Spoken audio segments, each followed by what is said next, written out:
जय हिंद बच्चों, स्वागत है जीवन ज्योति फाउंडेशन में। मैं शरीफ सर आज की वीडियो में संविधान से संबंधित जितने प्रकार के प्रश्न बनेंगे उसको एक एक करके समझाने का प्रयास करते हैं। प्यारे बच्चों, संविधान से रिलेटेड प्रतियोगिता परीक्षाओं में कई प्रकार के प्रश्न पूछे जाते हैं।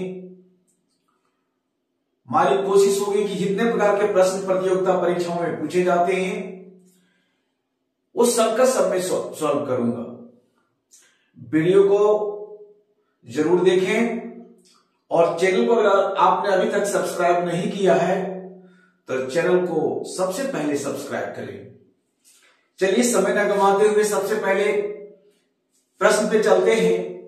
पहला प्रश्न है कि भारतीय संविधान की प्रस्तावना में देश का कौन सा नाम उल्लेख है। प्रश्न को बढ़िया से समझेंगे कि भारतीय संविधान की जो प्रस्तावना है, जिसको संविधान की आत्मा भी कहा गया है, उसमें देश का नाम कौन सा नाम उल्लेख है। जैसे भारत, इंडिया, हिंदुस्तान या आर्यवर्त, तो दो नाम भारतीय संविधान की प्रस्तावना में उल्लेख है। एक भारत और दूसरा इंडिया। यही दो नाम हैं जो भारत के संविधान की जो प्रस्तावना है उसमें उल्लेख किया गया है। ठीक है प्यारे बच्चों, प्यारे मित्रों, कहता है अगला प्रश्न बनता है कि भारतीय संविधान किस भाषा में लिखी गई है। भारत का संविधान जो लिखा गया है, जैसे मालूम है कि भारत का संविधान एक लिखित संविधान है और विश्व का सबसे बड़ा संविधान है। भारत का संविधान लिखित भी है और विश्व का सबसे बड़ा संविधान है। वह किस भाषा में लिखी गई है? ठीक है, तो किस भाषा में लिखी गई प्यारे मित्रों? वह इंग्लिश में लिखी गई है, अंग्रेजी भाषा में लिखी गई है। ठीक है, अब प्रश्न है कि भारत का संविधान जो मूल संविधान है वह कहां रखा हुआ है। इससे संबंधित प्रश्न पूछता है कभी कभी। तो भारत का जो संविधान मूल संविधान है वह संसद भवन में, पार्लियामेंट में सुरक्षित रखा हुआ है।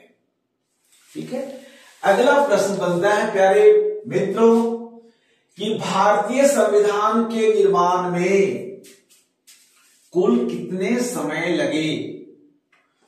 यानी कि भारत का संविधान जो लिखा गया है उसको लिखने में क्या समय लगा। तो कितने समय लगे शायद मालूम हो आपको। वह 2 वर्ष 11 महीना और 18 दिन लगे थे। कितना समय लगा था? 2 वर्ष 11 महीना और 18 दिन भारत के संविधान को लिखने में लगा था। अगला प्रश्न है प्यारे मित्रों कि संविधान सभा की प्रथम बैठक, संविधान सभा की प्रथम बैठक कब हुई। मित्रों, इस प्रश्न का उत्तर देने के पहले मैं आपको बताना चाहूंगा कि संविधान सभा की जो प्रथम बैठक हुई इसके पीछे एक कहानी है कि जो ही द्वितीय विश्व युद्ध खत्म हुआ। द्वितीय विश्व युद्ध कब खत्म हुआ? 1945 को। द्वितीय विश्व युद्ध की समाप्ति के बाद यानी 1945 के बाद नेताजी सुभाष चंद्र बोस की नीतियों ने पूरे हिंदुस्तान को इस रूप से तैयार किए कि ब्रिटिश हुकूमत जो थी वह हिल गई और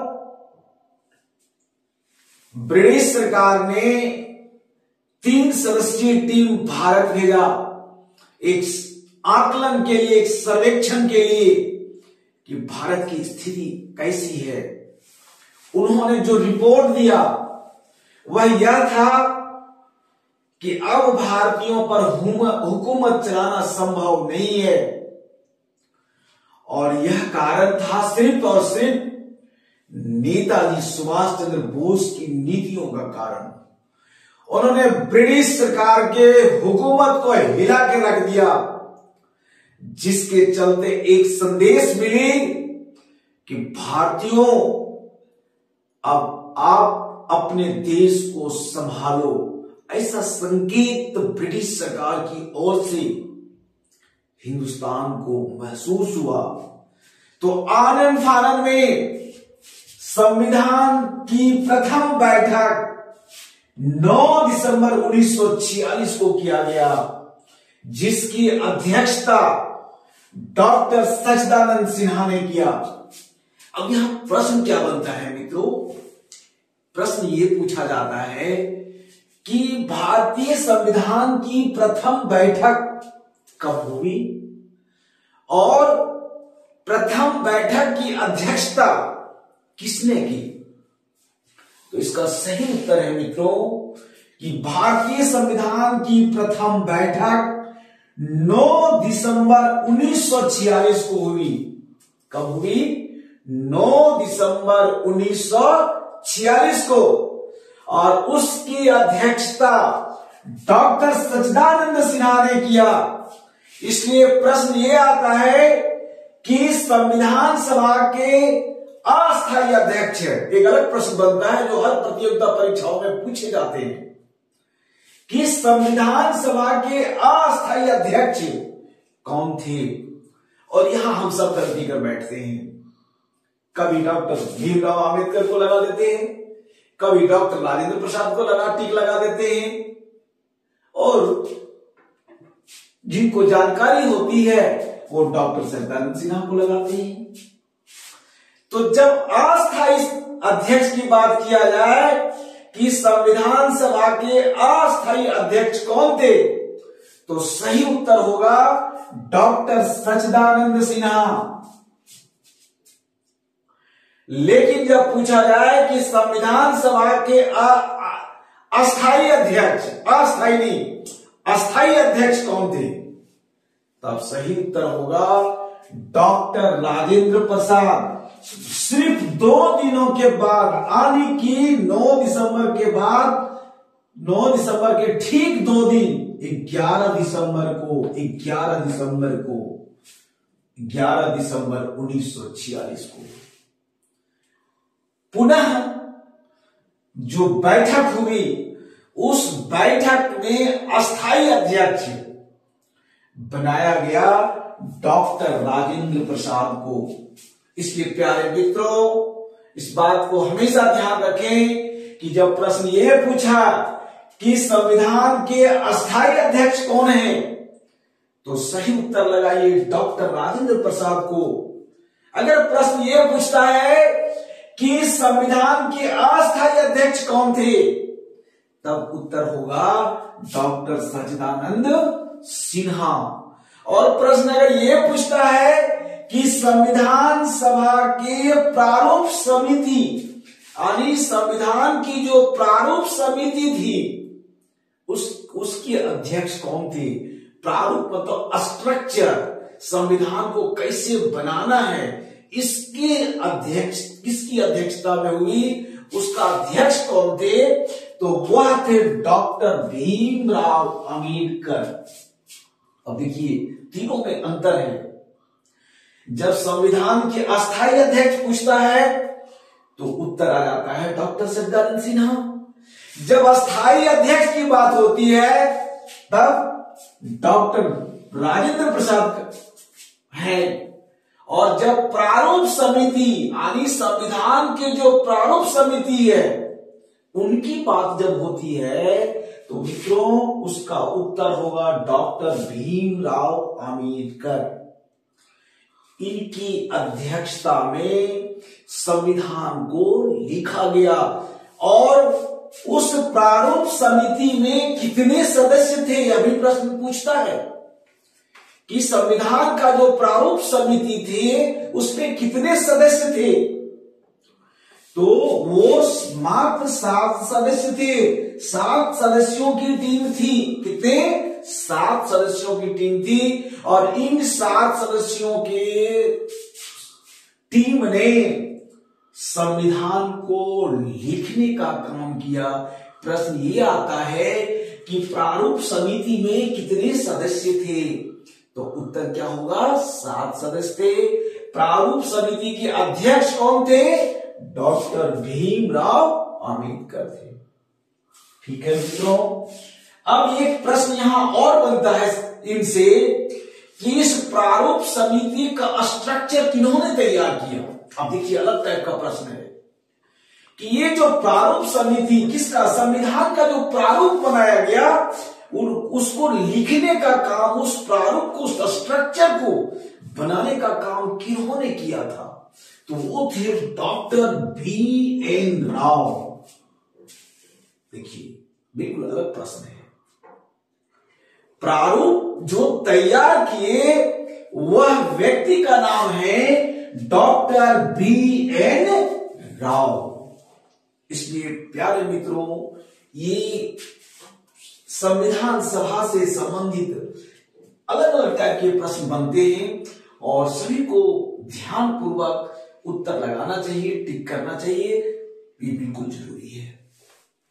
अगला प्रश्न बनता है मित्रों, कहता भारतीय संविधान में संशोधन की प्रक्रिया किस देश से लिया गया है। संशोधन यानी कि अगर हमें समय के अनुसार संविधान को संशोधित नहीं करेंगे तो वह संविधान क्या हो जाएगा? निष्क्रिय हो जाएगा। ठीक है, तो क्या है, हमारा भारतीय संविधान में संशोधन की प्रक्रिया है, यानी उसको हम कह सकते हैं कि फ्रेश करते हैं, समय के अनुसार उसको, समय स्थिति को ध्यान में रखते हुए उसको परिवर्तित करते हैं। मूल संविधान को कभी भी परिवर्तित नहीं किया जाता है, उसमें कुछ बातों को जोड़ा जाता है और पुरानी बातें कुछ ऐसी होती है तो उसको हटाया जाता है। इसको कहते हैं संशोधन करना। ठीक है, तो भारत के संविधान में जो संशोधन की प्रक्रिया है वह किस देश से लिया गया है। प्रश्न आता है मित्रों कि भारतीय संविधान में संशोधन की प्रक्रिया किस देश से लिया गया है। बहुत इंपॉर्टेंट प्रश्न है। ठीक है, तो यह संशोधन की जो प्रक्रिया है, भारतीय संविधान में जो संशोधन की प्रक्रिया है वह कहां से लिया गया है? दक्षिण अफ्रीका से लिया गया है। कहां से लिया गया है? दक्षिण अफ्रीका से लिया गया है। कहां से? दक्षिण अफ्रीका से। क्या? संशोधन की प्रक्रिया। अब यहां एक अलग प्रश्न बनता है मित्रों कि कहता है कि यह भारतीय संविधान में जो संशोधन की प्रक्रिया है वह किस अनुच्छेद के द्वारा होती है, किस आर्टिकल के द्वारा होती है। प्रश्न क्या है कि भारतीय संविधान में संशोधन की जो प्रक्रिया है वह संविधान की किस अनुच्छेद से होती है, यह किस अनुच्छेद में वर्णित है, तो यह अनुच्छेद है 368 यानी आर्टिकल 368 के तहत हम संविधान को संशोधित करते हैं समय के अनुसार, जरूरत के अनुसार। ठीक है मित्रों, अगला प्रश्न देखिए बनता है मित्रों, कहता है भारतीय संविधान को कब अंगीकृत किया गया। भारतीय संविधान को कब अंगीकृत किया गया। अंगीकृत मतलब भारत का जो संविधान है वह बन करके कब तैयार हो गया। अब बन करके जब संविधान तैयार हो गया तो किनको सौंपा गया? निश्चित तौर पे जो उस टाइम में संविधान सभा के अस्थायी अध्यक्ष है उन्हीं को सौंपा गया होगा। तो संविधान सभा के अस्थायी अध्यक्ष कौन थे? डॉक्टर राजेंद्र प्रसाद। तो यह संविधान जो अंगीकृत किया गया वह था 26 नवंबर 1949। ध्यान देंगे मित्रों, गलतियां यही होती है। हम लोग क्या करते हैं, जब प्रश्न पूछता है कि भारत के संविधान को कब अंगीकृत किया गया, अंगीकृत मतलब कब बन करके तैयार हुआ, तो वह 26 नवंबर 1949। और हम लोग सीधा सीधा देखते हैं और 26 जनवरी 1950 लिखा हुआ देखे टिक मार के चले आते हैं और परिणाम हमारी सोच के विपरीत हो जाती है। तो बिल्कुल ध्यान देंगे कि जब अंगीकृत कहा जाए, अभिकृत कहा जाए जो हमारे प्रस्तावना में भी वर्णित है, तो वह है 26 नवंबर 1949, यानी भारत का संविधान बनकर के जो तैयार हुआ और जो अध्यक्ष महोदय को सौंपा गया वह दिन था 26 नवंबर 1949 को। और जब यह प्रश्न पूछा जाए कि भारत का संविधान लागू कब हुआ, यानी संविधान कब से काम करना शुरू किया, तो वह तिथि थी 26 जनवरी 1950। और इसी दिन में हम लोग रिपब्लिक डे यानी गणतंत्र दिवस मनाते हैं। गणतंत्र मतलब जनता को, जनता के लिए, जनता के द्वारा शासन करने का जो प्रारूप है, जो नियम है, जो कानून है, उसको धरातल पर लाया गया, लागू किया गया। वह तिथि थी 26 जनवरी 1950, इसलिए उसको गणतंत्र दिवस के रूप में मनाते आ रहे हैं। ठीक है, प्रश्न बढ़िया से समझेंगे। जब ये कहता है कि भारत का संविधान कब अंगीकृत किया गया, तो उसका उत्तर होगा 26 नवंबर 1949। भारत के संविधान को लागू कब किया गया, तब उसका राइट आंसर होगा 26 जनवरी 1950। ठीक है मित्रों, गड़बड़ाएंगे नहीं।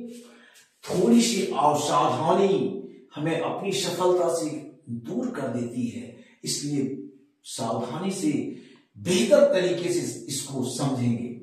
अगला प्रश्न बनता है मित्रों, किस भाग को संविधान की आत्मा कहा गया है?